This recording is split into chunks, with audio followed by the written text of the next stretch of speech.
तो बालाघाट शहर में हो क्या रहा है? जनता को जागना पड़ेगा, खड़े होना पड़ेगा, रोकना पड़ेगा इन सबको। अभी हम इस पर रेट लगाएंगे। ये जमीन जो बेच दिए कहाँ है उसकी जमीन, इसकी रजिस्ट्री को शून्य करो, जनता के काम में आएगी। जनता को खड़े होना पड़ेगा इस पर, लड़ाई लड़नी पड़ेगी सबको मिलकर। यहाँ कोई पार्टी की बात नहीं, जनता एक साथ हो जाओ अगर बचाना आपको बालाघाट शहर को। तो बहुत मुसीबत में फंसते जा रहा है शहर। जमीन बिक रही है, स्विमिंग पूल बनेगा वहाँ पर कंजर मकान तोड़ करके। ये नगर पालिका बिल्डिंग यहाँ हटेगी, वहाँ जाएगी। अभी एक और काम किया है, ये जो म्यूनिसिपल स्कूल जो जहाँ पे हम पढ़े हैं उस म्यूनिसिपल स्कूल में, तो वहाँ पे मैं छात्र नेता भी रहा हूँ वहाँ पे स्कूल का। और वो इतनी मजबूत उसकी स्कूल थी, उसकी दीवारें कितनी मोटी थी, 16-16 इंच 18-18 इंच दीवार मोटी थी उसकी। तो उसका जो ऊपर का जो है रूप जो है वो बदलना था। पूरी बिल्डिंग को उन्होंने तोड़ दिया और तोड़ने का ठेका अलग दिया नगर पालिका ने और बनाने का ठेका अलग दिया। और मेरी जानकारी में आया है टेंडर भी उसको 3 बार किए हैं, 3 बार। जब पहला टेंडर आया उसको बार-बार रिजेक्ट किया है, अध्यक्ष ने और सीएम ने मिलकर के बार-बार रिजेक्ट किया है। और जब कोई किसी आदमी ने आके ले लिया, उनके आदमी ने जब कमीशन उनको देगा तो उसका टेंडर को पास कर दिया है। इसकी जांच होना चाहिए इसकी। और बिल्डिंग को क्यों तोड़ा उसको? बहुत मजबूत उसकी दीवारें थी, क्यों तोड़ दिया उसको? उसी को बनाते हैं। और अब मैंने सुना कि वहां पे जो दुकान बनाने वाले, सामने दुकान और पीछे स्कूल बना देंगे, छोटा सा स्कूल जहाँ हॉकी ग्राउंड है। और धीरे धीरे करके वो सब बेचने में लगे हुए हैं। ये नगर पालिका है भारतीय जनता पार्टी की, और उसके अध्यक्ष बैठी भारतीय जनता पार्टी अध्यक्ष बैठी ना वहां। तो अब क्या कर रही भारतीय जनता पार्टी? ये लूटपाट करने की वजह थी। और भारत माता की जय बोलते हैं, भारत माता की जय बोलते हैं, शर्माना चाहिए कम से कम। ये हालत हो रही है अभी यहाँ पे। वो स्कूल की भी बिल्डिंग को तोड़ दिया, वहां पे दुकान बना रहे सामने में, उसको बेचेंगे, उससे मुनाफा खाएंगे, कमीशन खाएंगे उसमें। और फिर ये नगर पालिका हटाएंगे, इसमें खाएंगे कमीशन। यहाँ कोई मार्केट बना देंगे, दुकानें खोल देंगे यहाँ पर, इसमें पैसे खाएंगे वो। ये काम चला बालाघाट शहर में आपके सामने। लेकिन कांग्रेस पार्टी के लोग जो है वहाँ पार्षद जो बैठे हुए हैं और यहाँ की कांग्रेस पार्टी विधायक है, वो कुछ नहीं बोल रहे हैं, चुपचाप है। विधायक चुपचाप है, पार्षद चुपचाप है, उनको नेता चुपचाप है, कोई आवाज नहीं कर रहा है। नगर पालिका में कोई प्रस्ताव होता है तो कांग्रेस के पार्षद उनके साथ में हाँ में मिला देते हैं, उनको कमीशन मिल जाता है, बस खत्म।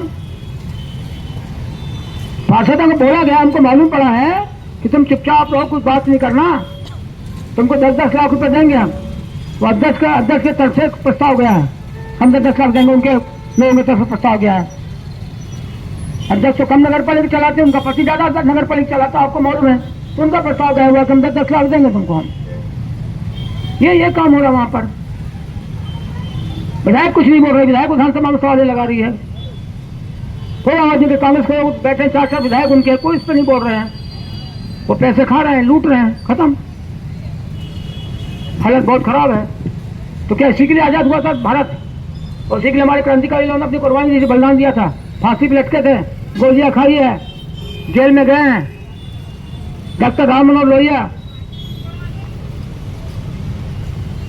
जो बहुत पढ़े लिखे विद्वान व्यक्ति थे, बहुत क्रांतिकारी, 25 बार जेल गए, 25 बार भारत की आजादी के लिए। उनको जेल में बंद किया था वहां लाहौर में, जहां भगत सिंह को, जहां पे जिस जेल में भगत सिंह को बंद किया था, जिस कोठरी में वहां रखा था, उसमें उनको रखा था। और बहुत यात्रा दी थी उनको, बहुत यात्रा। डॉक्टर राम मनोहर लोहिया को 23 साल की उम्र में PhD करके जर्मनी से आया, तो वापस विदेश से पढ़ के थी, 23 साल की उम्र में, छोटे मोटे आदमी नहीं था। और बिल्कुल अहिंसावादी आदमी थे, अहिंसावादी, हिंसा कभी की नहीं उन्होंने, अहिंसा। बहुत मजबूत आदमी थे वो। तो उन्होंने इसलिए जेल काटी वहां पर, उनको जेल में रखा था। मालूम है आपको, अंग्रेज पुलिस ने उनको 15 दिन तक जतून नहीं करने, जतून मंजन ब्रश नहीं है उनका, उनके दांत खराब हो गए। रात भर उनको सोने नहीं देते थे, लाइट चलाते थे, उनके चेहरे पर लाइट जलता था, बल्ब, बड़ा पावर को, सो नहीं सकते थे। अब वहीं से बीमार पड़ गया वो, और बाद में उनका फिर 57 साल की उम्र में उनका बीमारी से निधन हो गया था। उस समय लोकसभा में थे वो, 2 बार लोकसभा में उनके गए कांग्रेस पार्टी के बड़े नेताओं को हरा करके अपने दम पे। वो डॉक्टर राम मनोहर लोहिया है, बहुत मजबूत आदमी और मजबूत नेता। उनके बराबर नेता हिंदुस्तान में आज तक कोई भी नहीं हुआ है, कोई नहीं हुआ उनके साथ। बहुत बड़े नेता थे वो। सिर्फ 57 साल को, अगर वो 20 साल और जीवित रह जाते तो भारत की कायाकल्प हो जाती। कार्यकाल भर 20 साल और रहते तो उन्होंने इसलिए यात्रा इतनी झेली वहाँ पर, इतनी उनको तकलीफ दी। पानी कम पीना कर दिया तो उनको पुलिस जेल के लोग उनको पेशाब करने के लिए रात में पेशाब लगती थी, तो उनको वो पेशाब करने के बाहर बोलते थे, तो वो बोलते थे यहीं पेशाब करो तुम, वो पेशाब वहाँ कर नहीं सकते थे। तो उन्होंने पानी पीना, शाम को पानी पीते ही थे वो, रात को पेशाब करना नहीं जाना पड़ेगा। बहुत यात्रा झेली उन्होंने, इसलिए इन्होंने इतनी कठिनाई झेली है। भगत सिंह इसलिए फांसी पे आए थे, राजगुरु सुखदेव, चंद्रशेखर आजाद, राम प्रसाद बिस्मिल, रोशन सिंह, अशफाक उल्लाह खां, वो सोचे हमारा देश आजाद होगा, हमारे लोगों को खुशहाली आएगी, संपन्नता आएगी, अमन चैन रहेगा, गरीब और अमीर के बीच में जो खाई है ये पड़ जाएगी, सब समानता आ जाएगी। इसलिए उन्होंने किया था। अब कितनी असमानता है, कितनी असमानता। आज भी बड़े बड़े शहरों में लोग जो है खाने के तरफ बेचारे घूमते रहते, यहाँ वहाँ हाथ फैलाते हुए। बड़े शहर में कई जगह तो ऐसे जहाँ पर जूता फेंकते हैं वहाँ जाके उसको उठाते हैं और वहाँ से निकाल के खाते हैं, ऐसी भी स्थिति है बड़े बड़े शहर, दिल्ली में, बम्बई में। और बालाघाट में भी आप देखते हो ठंड के दिनों में कितने लोग कहाँ सोए रहते। मैं जब घूमने जाता देखते ना, वहाँ पर कन किनारे सो, रोड पर सोए ओढ़ के, उनकी स्थिति क्या है, सरकार को ध्यान देती है। बालाघाट शहर में देख लो आप, ठंड में फुटपाथ पे सोए रहते हैं। तो भारत का जो सपना था, आज़ादी का जो सपना था, वो सपना अभी पूरा नहीं हुआ है, एक अधूरा सपना है। उसको पूरा करने के लिए आप सबको, जनता को और लाखों लोगों को एक साथ आना पड़ेगा और संयुक्त आंदोलन करना पड़ेगा।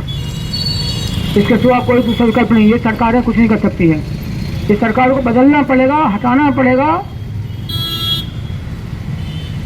ये जो काले अंग्रेज जो है, जो कुर्सी पर बैठे सरकारी कुर्सी पर, इनको ठीक करना पड़ेगा, इनको रास्ते पे लाना पड़ेगा, इनको ठिकाने पे लाना पड़ेगा ना, तब होगा।